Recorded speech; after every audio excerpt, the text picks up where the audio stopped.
Hey everyone, I hope you're having a great Monday. Today was my first day back at work after like a week and a half, not a week and a half, like 10 days for spring break, so it was a good day back for me.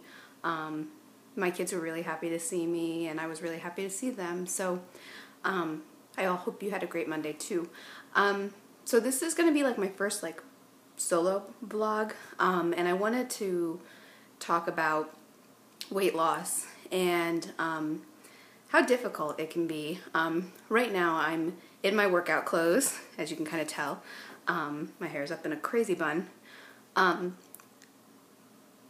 So for me it's been like quite the journey, and I'm sure a lot of people have similar stories about how difficult it's been. So tonight, back to the workout clothes, I'm still not very good at this thing.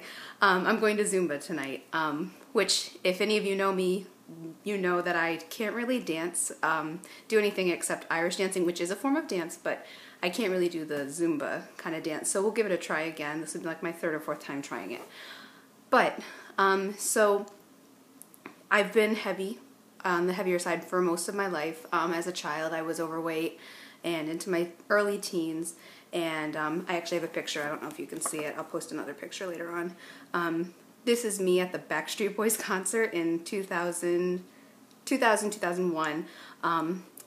I was almost 200 pounds, which isn't a ton of weight, but for someone my height, it really was. And so shortly after this, with the help of my family and my friends, I was able to lose 70 pounds. And I was 14. So when I first started losing weight, it was easier because I was young. I was able to have my family and friends really guide me. A lot of it was my mom, thank you Mom, who really helped me count calories and diet. But it was the first time, so it was really fun, and it was different, and I felt successful. And I kept that weight off for a while, and but then, as many people know in their own personal diet and workout struggles, your weight goes up and down and up and down. And throughout my life, I've probably gained and lost like 200 pounds easy, just gaining it and losing it and gaining it and losing it. And it was always really hard because I also competed in pageants, and the pageant aspect kind of threw a whole different wrench into the situation. When I entered the pageant system, I had already lost so much weight. I was 70 pounds down from my highest weight, and I started competing in pageants, and I realized that how much I lost wasn't exactly where I needed to be successful in the pageant system. And I don't want to sit here and bash the system, because I've certainly gained a lot from the pageants that I've competed in. But in terms of physical confidence and body image, that was something that I really, really struggled with in the program.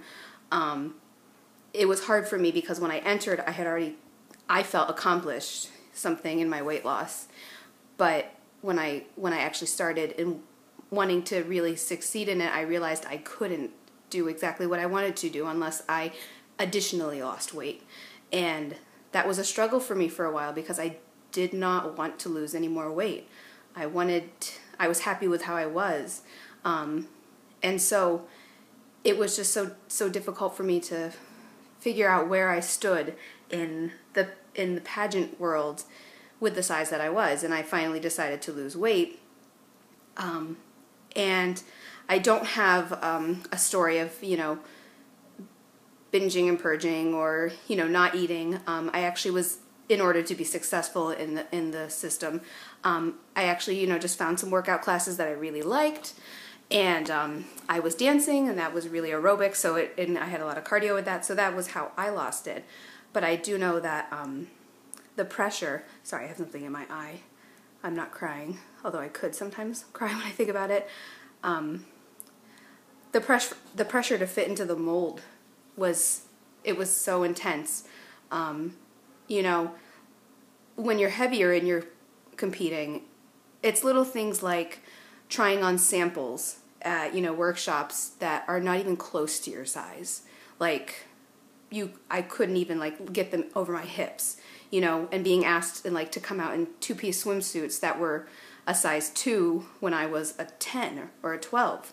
An accomplishment in itself, because I went from a 22 to like a 12 or a 10, which is an accomplishment, but just having to fit into that mold was just so difficult for me to do, and it caused a lot of emotional turmoil for me.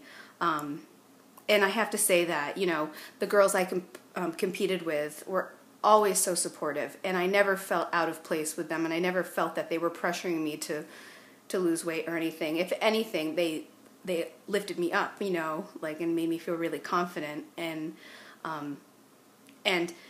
it was never anybody in particular that would make me feel like the fat girl, but it was kind of just the way things were done that kind of just insinuated that you needed to fit into a certain mold in order to be successful.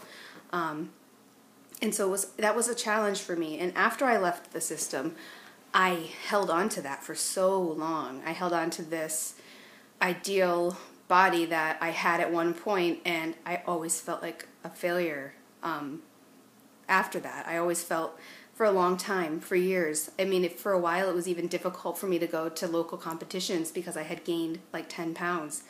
And I felt like everyone was going to be looking at me and saying, wow, she's really let herself go.